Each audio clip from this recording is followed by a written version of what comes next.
What's up, everybody? This is James Rogers here, part of Team Underdogs, with a new deck profile for you guys. I know it's been a few months.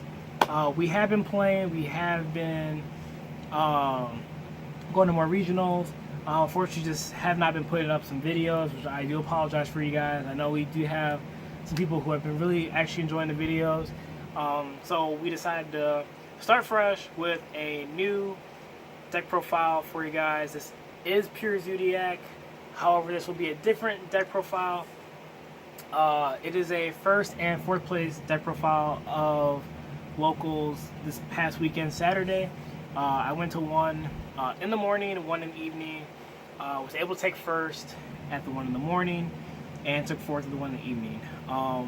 However, there were changes made between both tournaments. So what I will do is I'm going to show you the deck list for the second tournament, but I will talk about the changes that I made from the first tournament to the second tournament and why I made some of those changes. Some of them are real simple reasons, just kind of in fear of a situation that I didn't prepare for at one tournament versus the other. So those are probably the main reasons why there were some changes made. And then we'll talk about some more future changes made to this deck for the Villa Park Regional and for Nationals, because most likely I will be taking Pure Zoo to Nationals and will be tampering around with different cards to use that I could potentially use for the main deck and also for the side deck.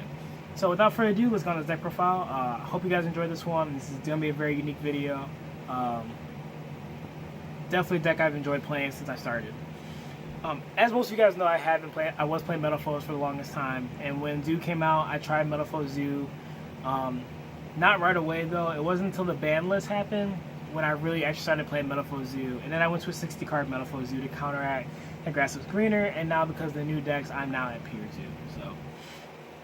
So, as you can see, in the black sleeves, there's 3 Lone Fire, there's 3 Scorpio, and 1 Cobra. So in the first tournament, I actually played 3 Lone Fire Blossom, 1 Scorpio, and 1 Cobra. The logic was that if I play the Lone Fire Blossoms, it allows me to deck thin, and it also allows me to not draw dead cards when I make the Zodiac combo. That was the idea. Now, lucky for me, no one maxied me upon doing this, so no one got to draw, 17, 18 plus cards from the combos I was doing.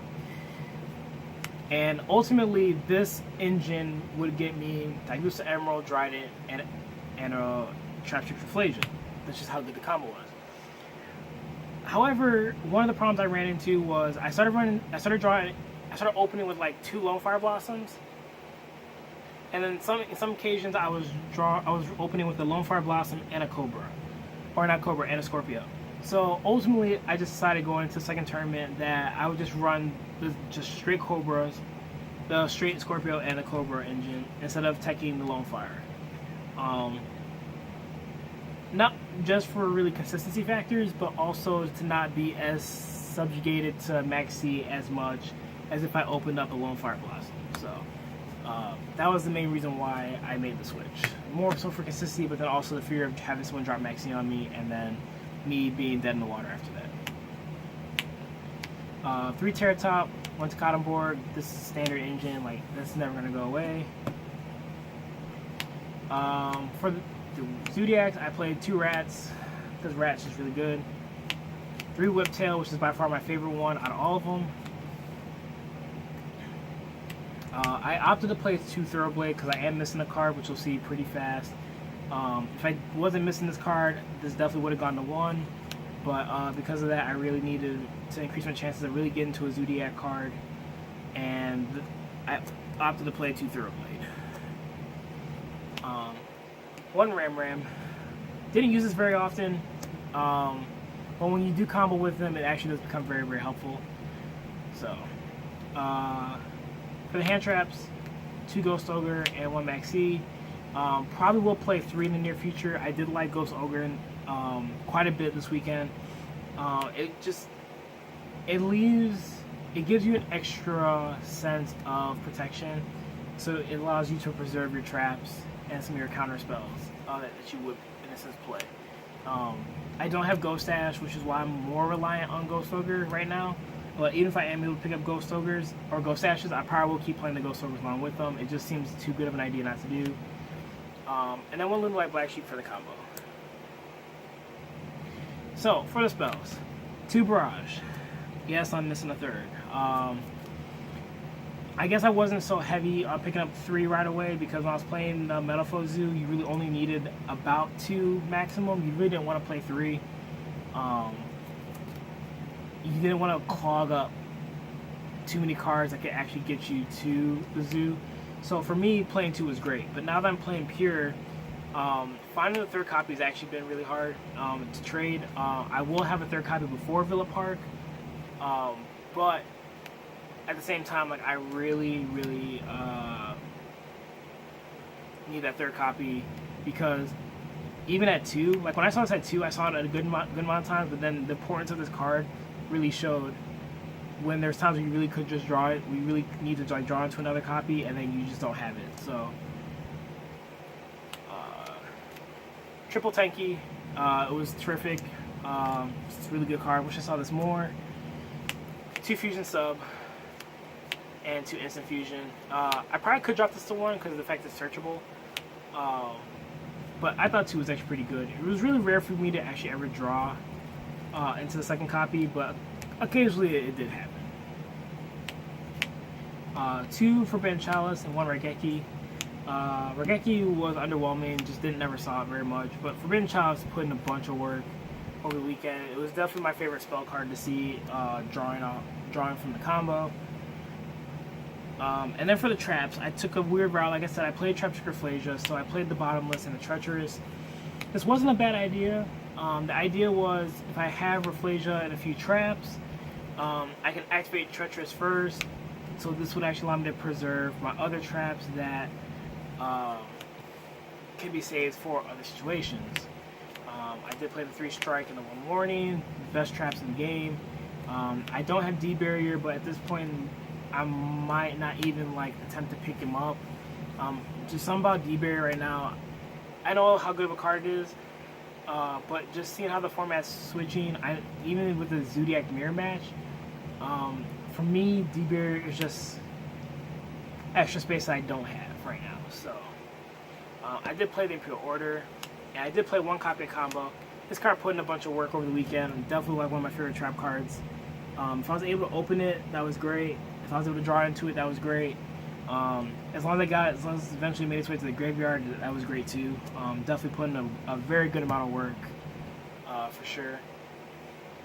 For the extra, 1 Evoker, 1 Totem Bird. Totem Bird was very underwhelming. Not really sure if I even want to play this anymore. But until I find a substitute, it's really what's going to be there. 1 Borbo, 1 Tiger Mortar, and 1 Chakanai. Just the 1-ofs. Didn't play Hammer Kong because it conflicted with Rafflesia for the first turn plays. Like there's some plays where if you really if I only way I play them both, if I were to play them both, the only way I make Hammer Kong go Rafflesia is if I draw it into the bottoms and the Treacherous. If I don't draw into them, I make Rafflesia every time, and that's where I conflicted because you really don't want to like postpone the making of Hammer Kong, nor do you really want to have conflicting options with Hammer Kong and another option. So ultimately, I thought Rafflesia was just better. It would have been if I had not done Raigeki so many times. 2 Barble, 2 Trident, just really good. 2 Daigusa Emerald, like definitely one of the best XYZs in the game. Just too good. 1 Rafflesia, 1 Samurai. And for the first tournament, I did play Kergorgan because I was using this for the mirror match, and did not play it. So going to the second tournament, I actually cut this card out to play Castell, which ended up being even a worse option because Trident did everything that Castell could already do, and because everything destroyed versus giving your opponent a chance to use everything all over again, really felt like Castell just was a worse option to play. And probably could have just kept Kergorgan in. And then 1 Norden because you just had to play the fusion combo. So going to these tournaments with the side, in the morning, I sided 4 Kaijus and the Interrupted Kaiju Slumber. This, if I went second, this is exactly what I sided in every time. I thought it was just the best thing to side for that moment. But going into the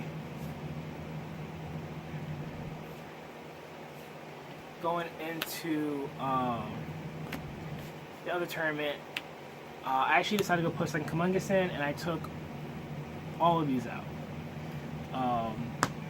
I feel like just really relying on the kaijus themselves would have been fine, especially if I had the Tree Draco match and they attributed a spell. Then at that point, the kaiju slumber becomes useless.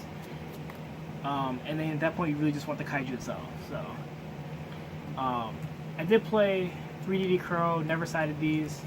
Just was never an option, really. When taking out the Kaiju Slumbers, I actually decided to go put 2 my bodies and shields in.